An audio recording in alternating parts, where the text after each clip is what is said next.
anterior clase? ¿Qué recuerdas de la anterior clase?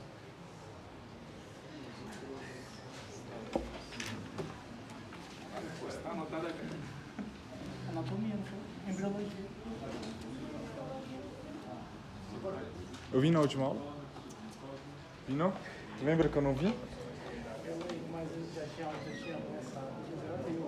Eu não vi?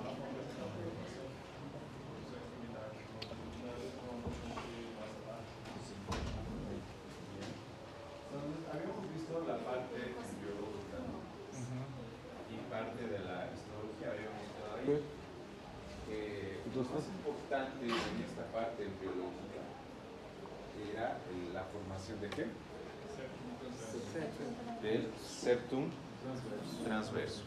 ¿Qué va a formar el septum transverso? ¿Serán los hiatos o qué será? ¿O qué formará el septum transverso? Septum transverso? El diafragma. Luego habíamos visto que los diferentes, el mesoesofágico, el mesoaórtico y el meso de la cava van a formar, junto con el septum transverso, van a formar los hiatos, ¿no? Van a formar los hiatos. Y también habíamos visto que las membranas pleuroperitoneales van a formar lo que son las seosas, tanto en la cavidad pleural como en la cavidad abdominal. Habíamos hablado de eso. También habíamos visto que histológicamente, dependiendo la estructura o la función que vaya a cumplir cada uno de las diferentes estructuras, podemos ver que algunas van a tener mayor secreción de moco o van a cumplir una mayor especificidad a nivel de defensa. Por ejemplo, habíamos visto uno que tiene mayor cantidad de mastocitos, linfocitos, habíamos visto son células. Entonces, la mayoría de las estructuras a nivel de la pared bronquial van a estar formadas por una mucosa, submucosas, las musculares, ¿no? Y habíamos visto que en algunas de ellas esa mucosa no llega a abarcar completamente el diámetro de la estructura mencionada. Ahí habíamos quedado haciendo un breve resumen de la clase anterior. Bien, ahora vamos a hablar sobre los bronquiolos. Podemos decir que los bronquiolos ya es donde va a comenzar la parte funcional del aparato respiratorio, pero no como tal. Nosotros sabemos que la unidad funcional del aparato respiratorio es el alveolo pulmonar. Entonces, fíjense, las últimas ramificaciones de los bronquios de menor calibre se denominan bronquiolos. Estamos hablando ya de la última parte del árbol bronquial antes de que vaya a formar lo que es el acino pulmonar, que es el alveolo pulmonar, la arteria pulmonar y la vena pulmonar, el acino. Estos bronquiolos van a penetrar en el parénquima pulmonar. Y esto es lo que se conoce ya, lo que es el lobulillo pulmonar. Y este lobulillo pulmonar es la unidad estructural y función del pulmón. ¿Y este lobulillo cómo va a estar formado? Alveolos, arteria, vena pulmonar. Estas van a ser lo que se denomina el hilio pulmonar. Si en el examen yo les pregunto cuál es el hilio pulmonar, ¿ustedes qué van a poner? Arteria, vena pulmonar y el alveolo respiratorio. Entonces, en este hilio pulmonar es donde se produce realmente todo lo que es el intercambio gaseoso. Entonces, ¿qué quiere decir esto? Que estas estructuras van a formar la parte funcional del aparato respiratorio. No los bronquiolos, sino la unidad funcional, el hilio pulmonar. Entonces, fíjense acá, su base tiene de 1 a 2 centímetros con una altura variable y estos están separados por tabiques conectivos. Estos tabiques conectivos van a ser la membrana gaseosa, son los que van a ir filtrando este intercambio de gases, tanto de oxígeno como de CO2.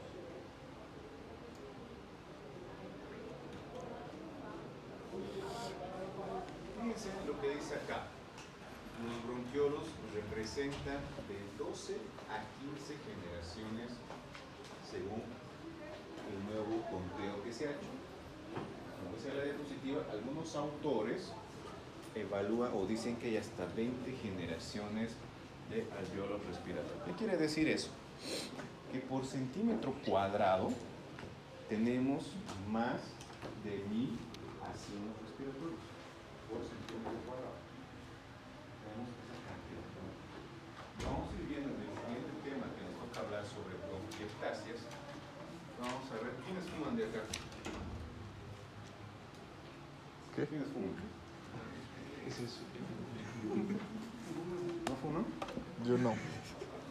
Fíjense que por cada cigarrillo que uno fuma, se dice que afecta entre 2 a 3 asinos respiratorios. Entonces, fíjense que si a uno a cierta edad Un cigarro, ¿no? fuma 3 cigarrillos al día, cuando llega a 50 años, probablemente esté con una 20. bronquiectasia. La marihuana. Sería una 20.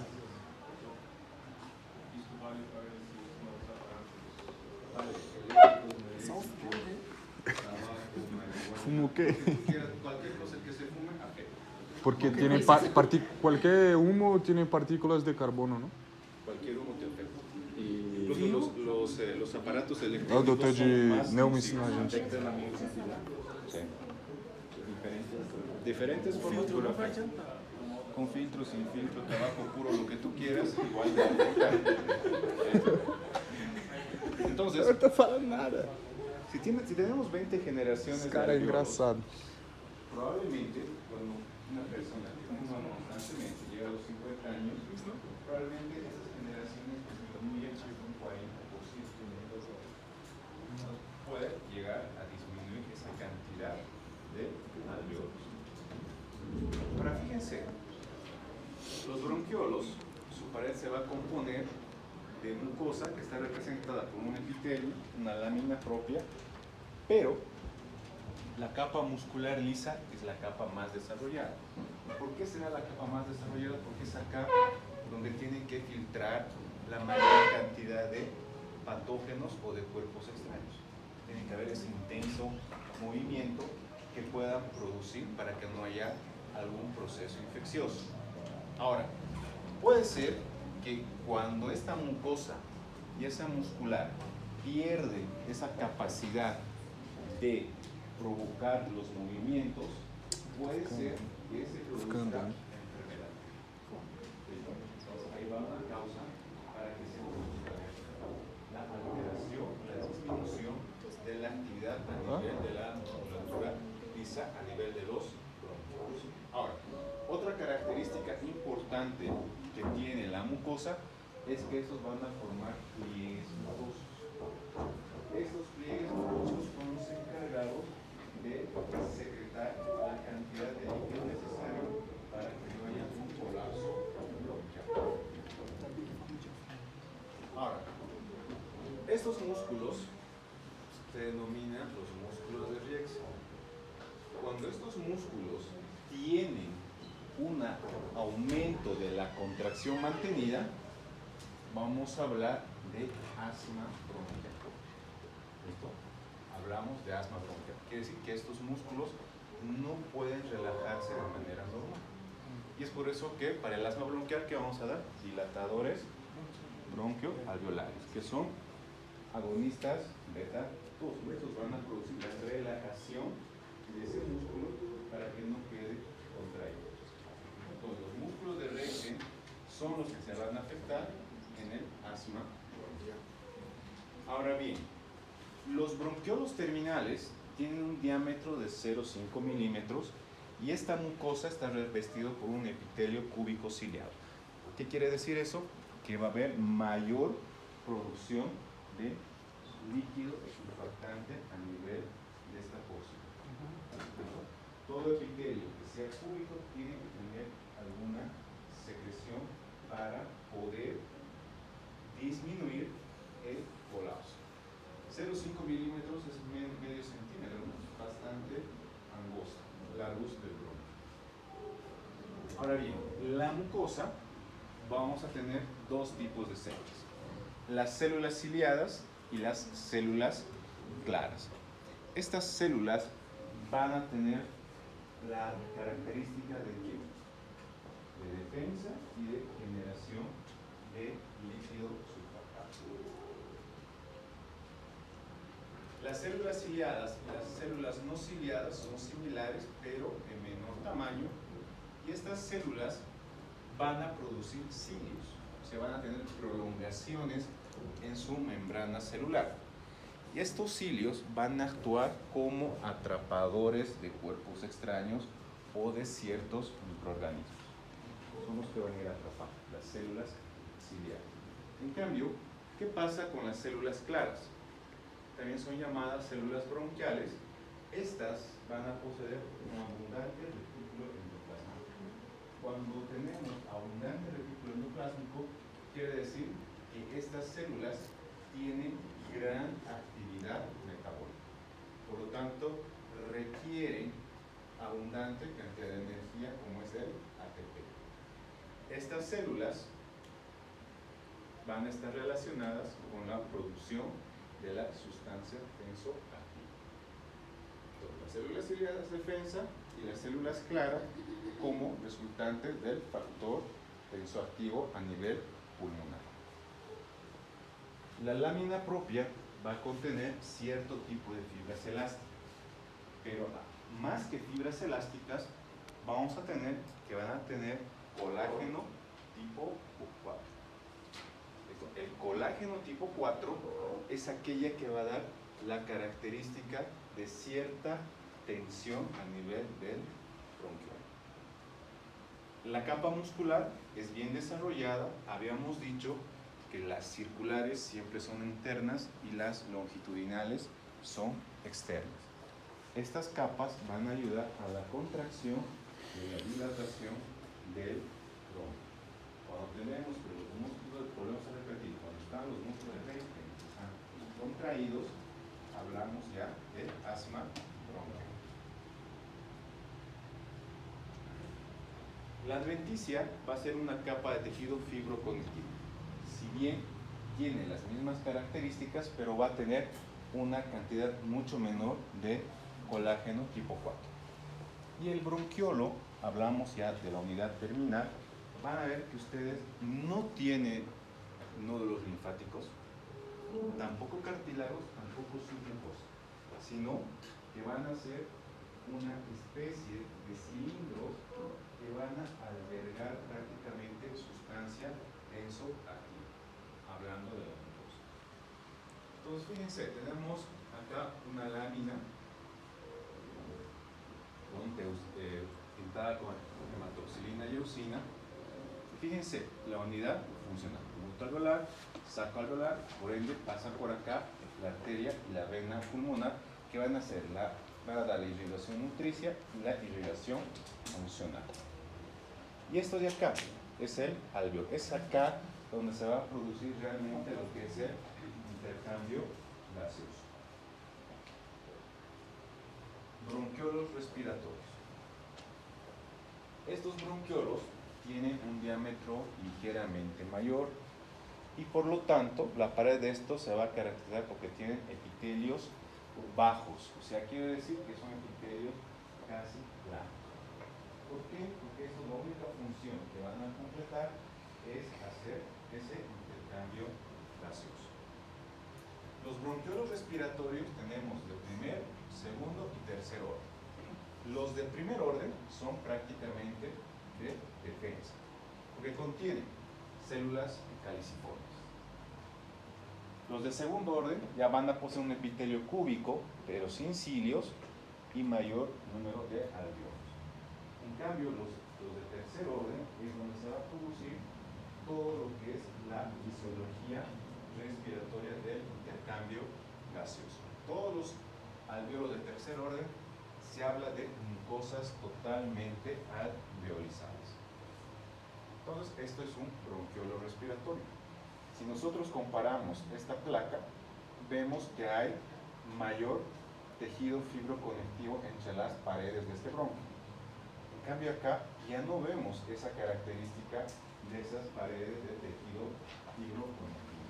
sino que son paredes mucho más delgadas. Ahora fíjense acá, fíjense la abundante cantidad de núcleos celulares que tiene esta mucosa.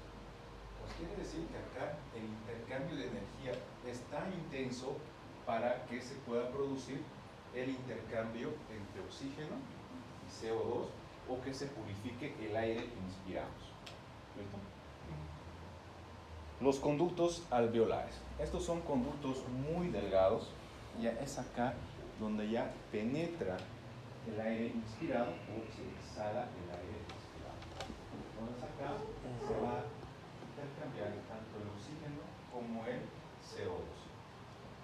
Entonces, cabe recalcar que la sangre contiene la hemoglobina. La hemoglobina es más sensible a la captación de CO2 que de oxígeno.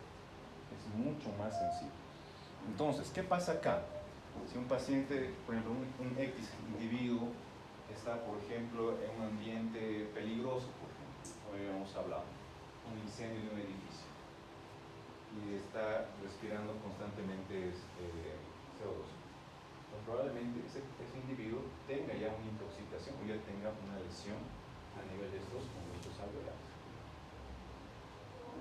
Entonces, estos conductos alveolares, si ustedes hacen la retrospectiva en relación a los bronquiolos, fíjense que solamente tiene un epitelio simple plano, que se ve acá, una matriz rica en fibras elásticas, porque este alveolo necesita relajarse, necesita comprimirse, y tiene fibras reticulares, que van a ser de filtro.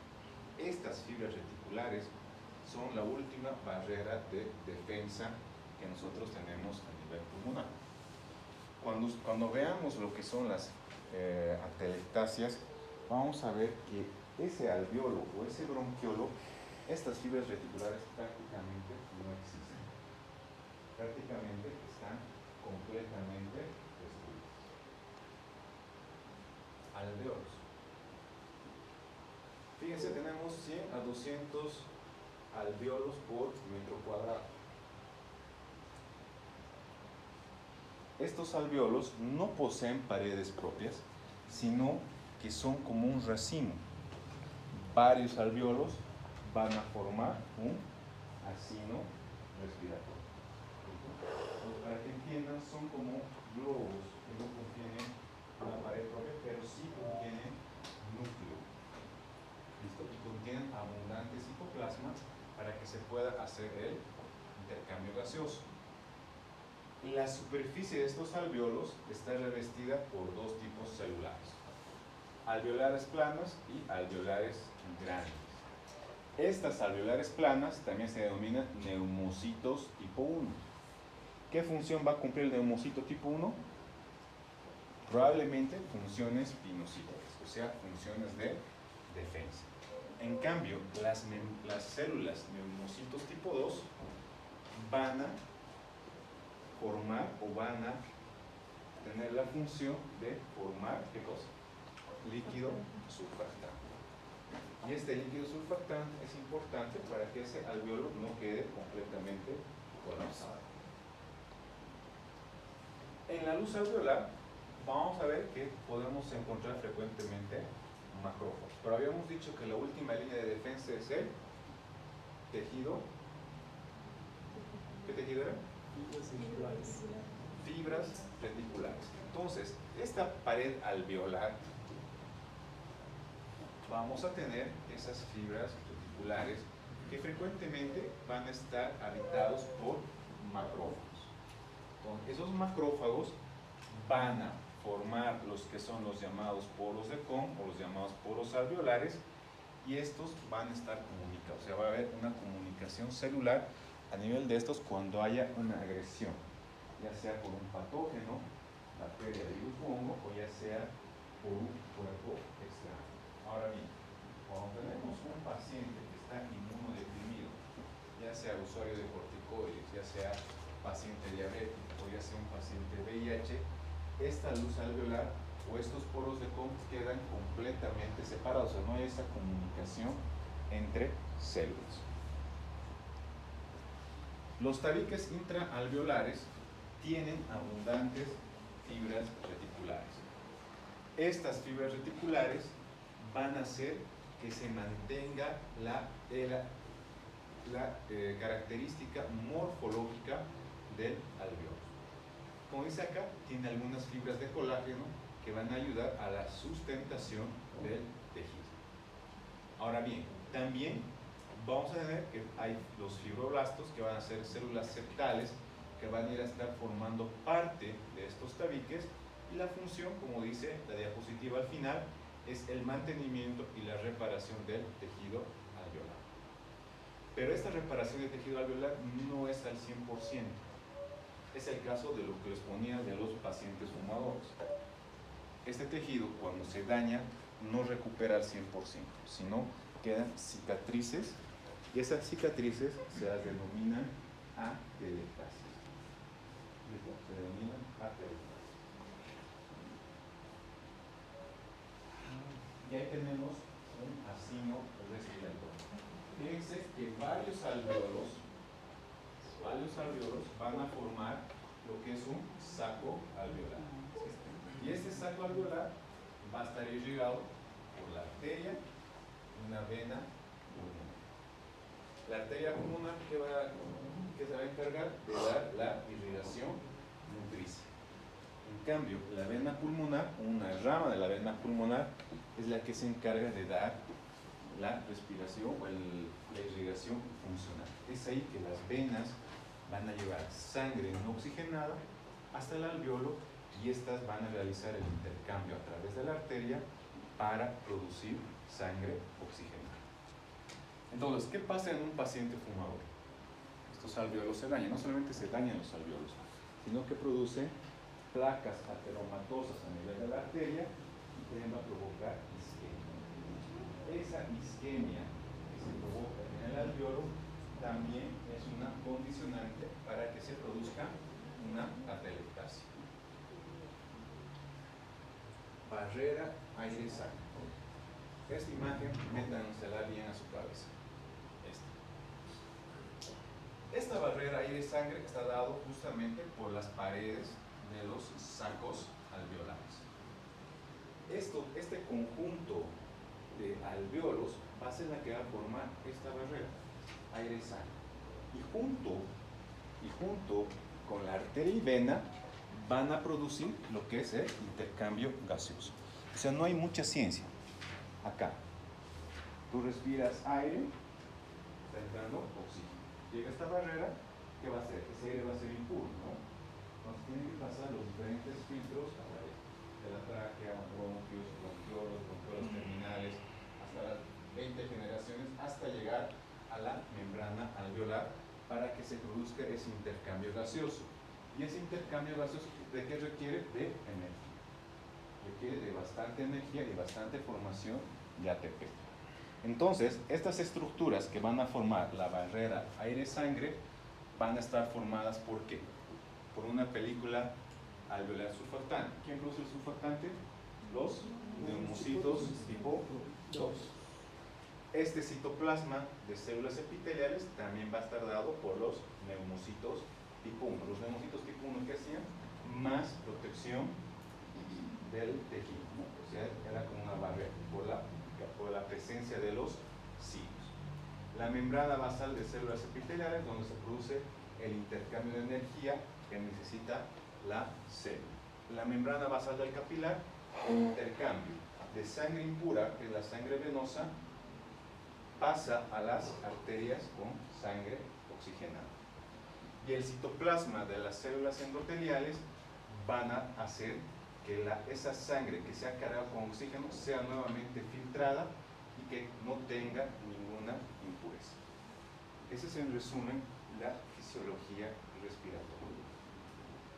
En un resumen, y creo que queda bastante claro, no hay donde mucho perderse. Ahora, el espesor de estas estructuras es de 0,3 a 0,7 micras. Estas membranas pueden estar fusionadas o no pueden estar fusionadas entre sí. ¿Cuál es la ventaja de que estén fusionadas? De que en el caso de que haya una lesión a nivel alveolar, no se comprometa gran cantidad de alvéolos o de sacos alveolares versus una pared que está completamente fusionada. ¿Listo? Esas diferencias anatómicas. Ahora bien, toda esta serie de conductos que hemos visto, alveolares, sacos alveolares y alvéolos, son los que forman los acinos pulmonares. Se estima que hay entre 12 a 18 acinos para formar un lobulillo pulmonar. ¿Y cuántos lobulillos pulmonares tenemos? Entre 100 a 200 por metro cuadrado. O sea, vayan haciendo ya los cálculos para ver cuántos alvéolos tienen. Y si fuman, vayan viendo cuántos ya han matado a lo largo de su vida hasta ahorita. Esta es otra imagen que tienen que meterse a su cabeza. ¿Ya? Todo lo que hemos hablado hasta acá se resume en esta imagen de acá.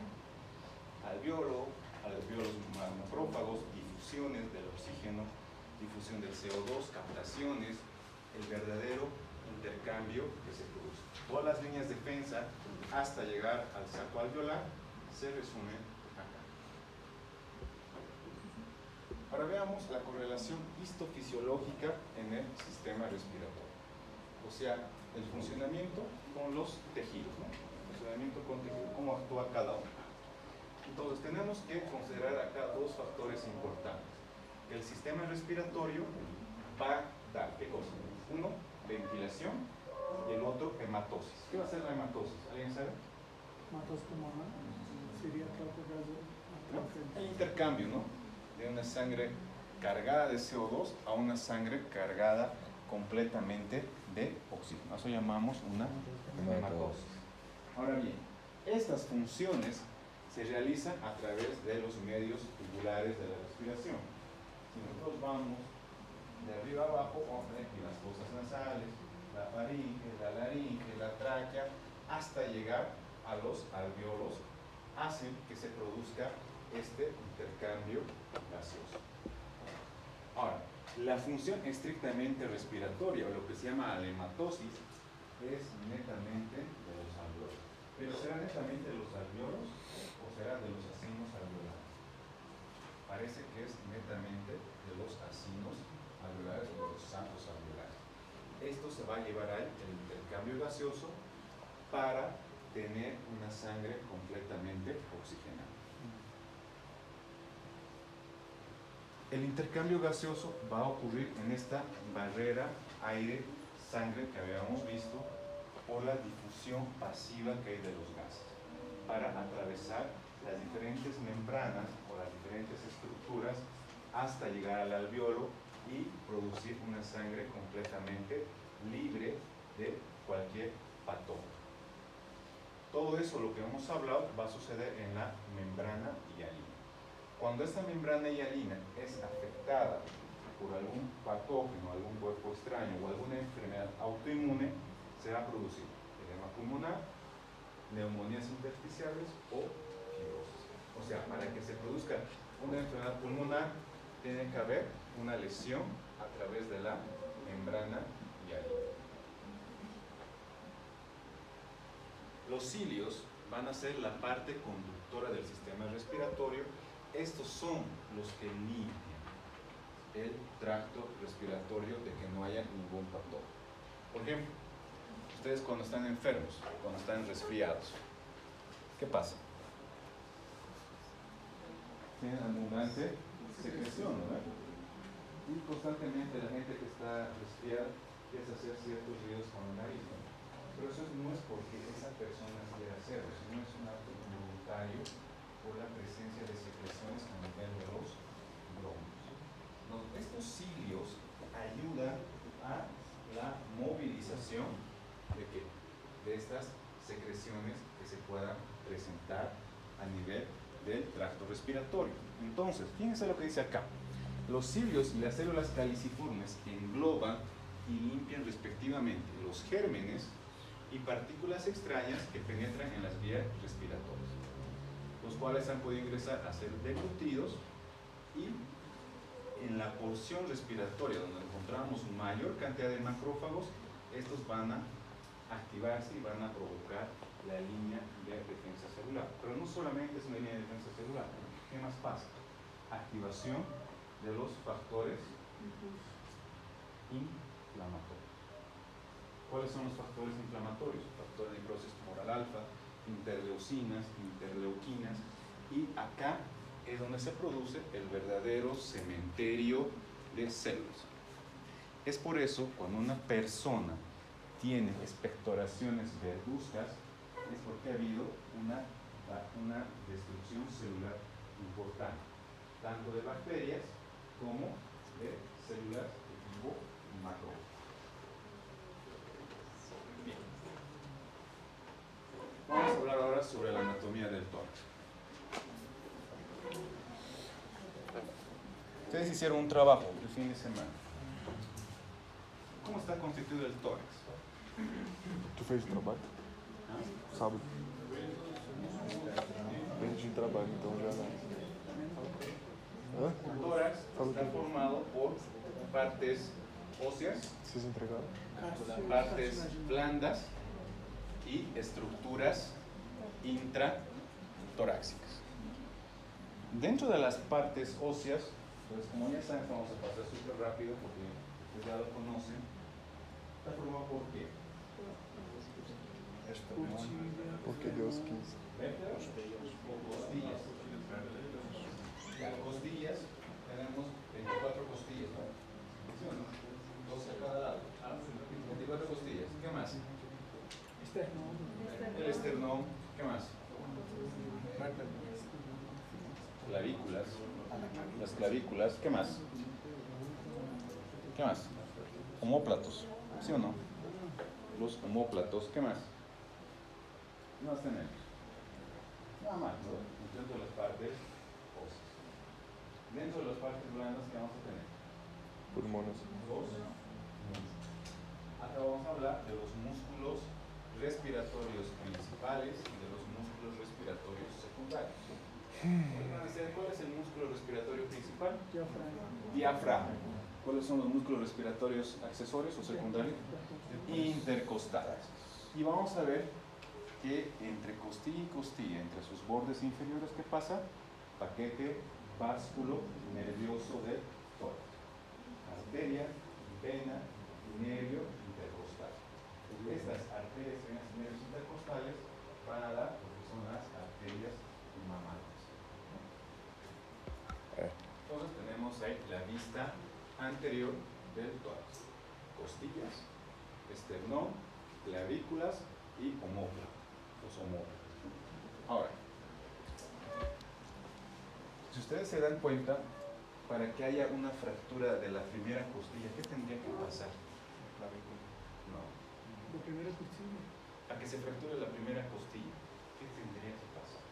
Porque es raro que se fracture esta costilla, porque está muy bien protegida por los músculos que habíamos visto en la anatomía de cabeza y cuello, por varios músculos, ¿no?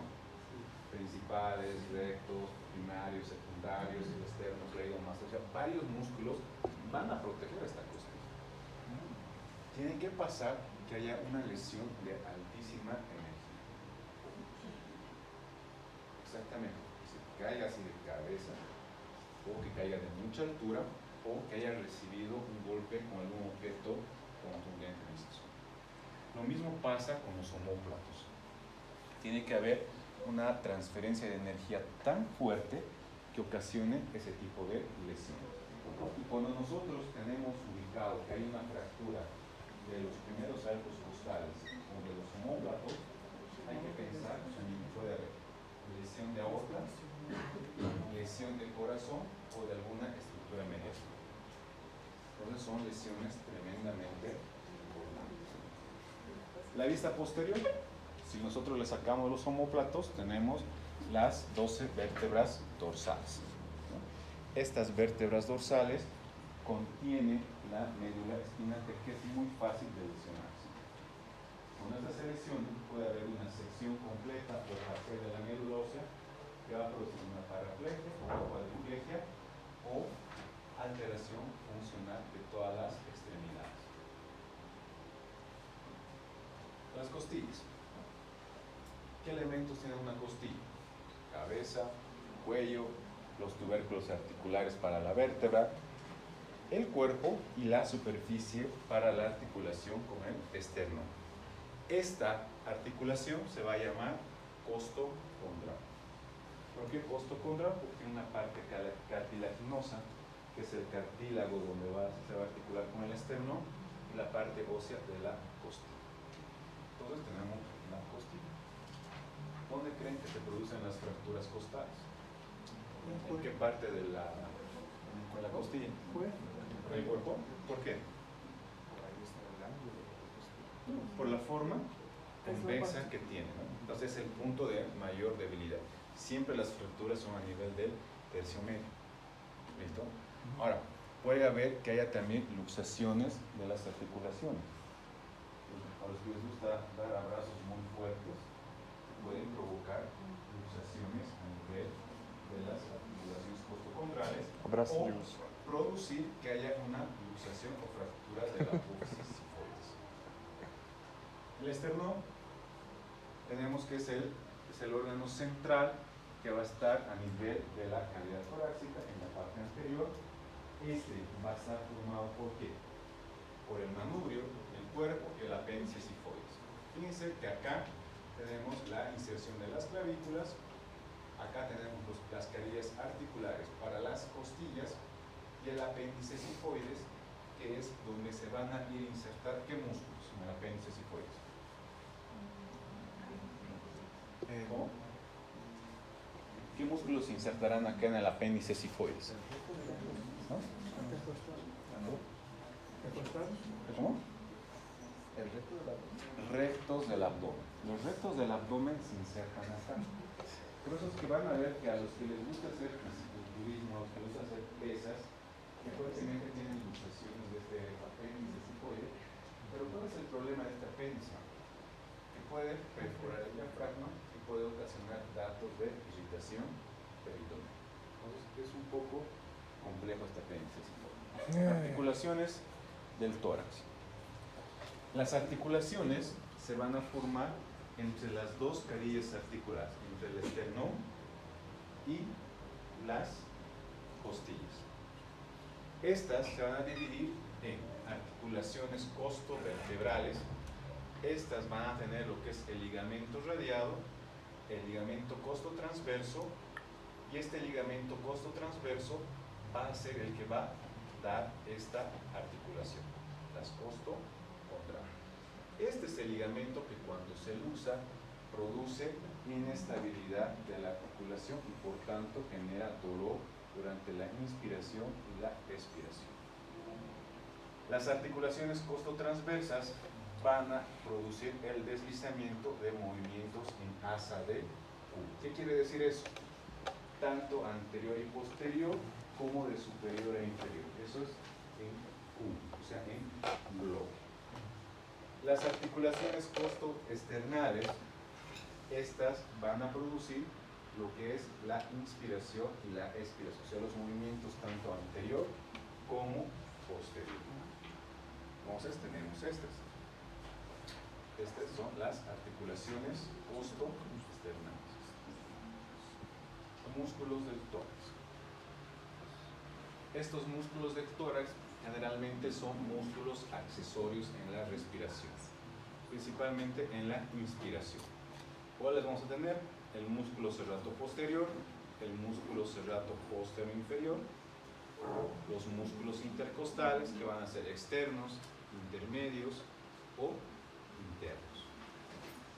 Cada espacio intercostal va a contener los tres músculos: externo, intermedio e íntimo, y el paquete básculo nervioso de la parrilla costal. Entonces tenemos esto, los diferentes planos musculares de los músculos intercostales, que la principal función son músculos accesorios durante la respiración.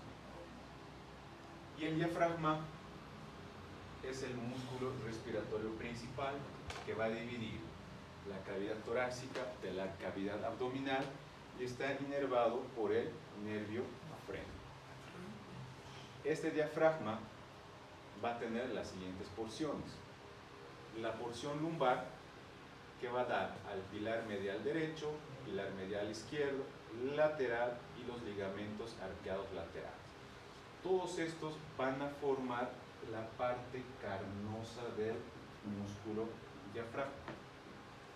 ¿Listo? Todos estos forman la porción carnosa. ¿Y se acuerdan de lo que habíamos hablado del mesoesófago, del meso de la aorta, de la apnea cava? Al producir completamente el giro, al acomodarse completamente y al unirse con el septum transverso, forman los diferentes hiatos. Esta porción fibrocartilaginosa que vemos acá, o fibrosa, perdón, es el vestigio embrionario del septum transverso.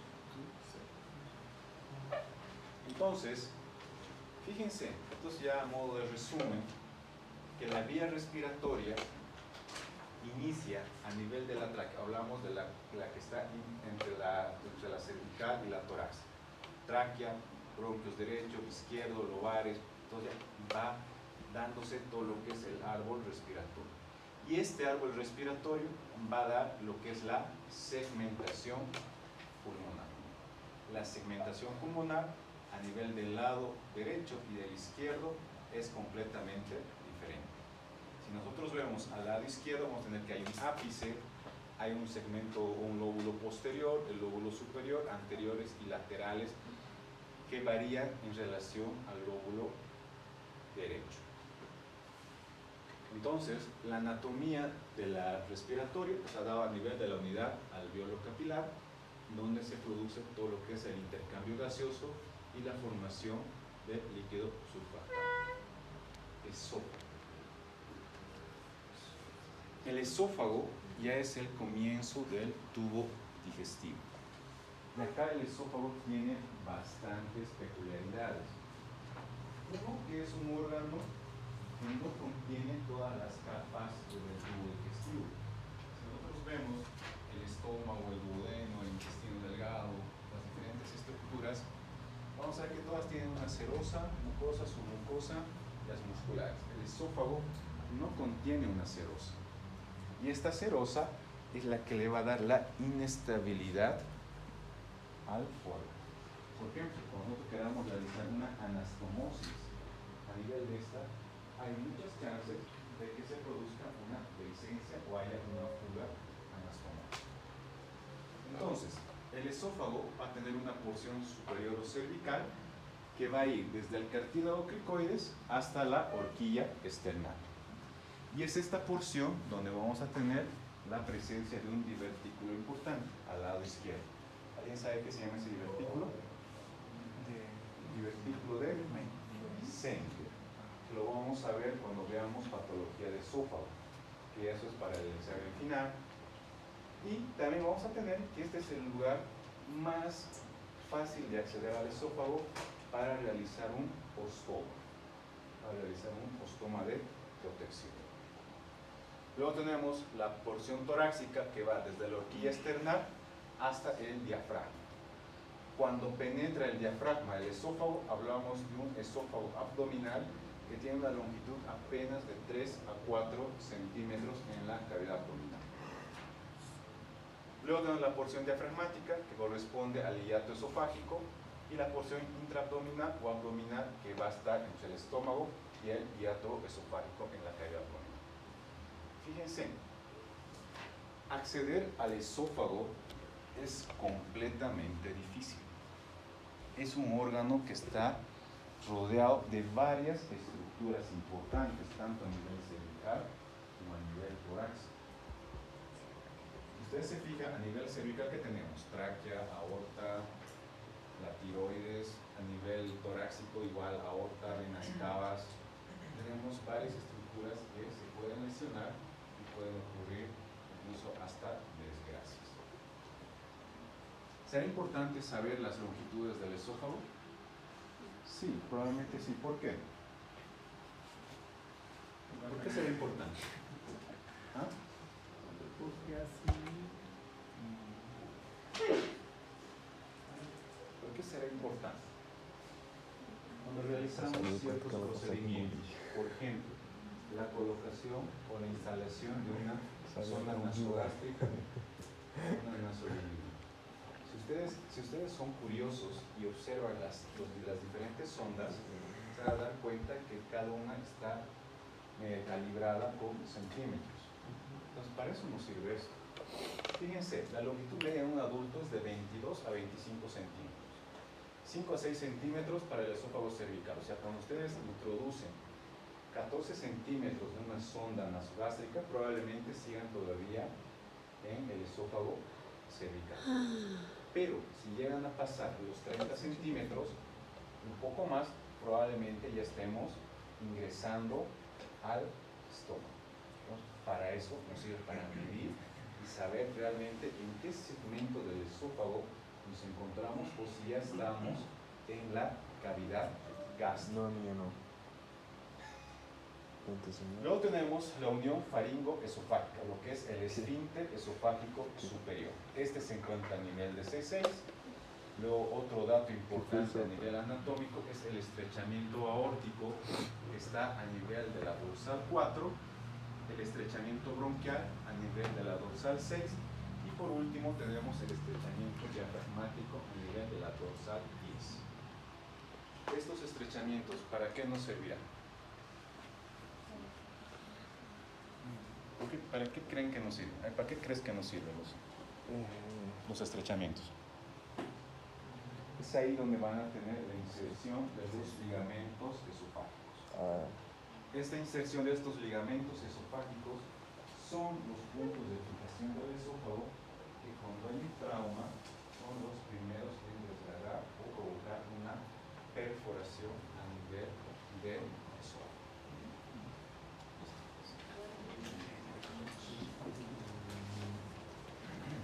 Ahí quedamos.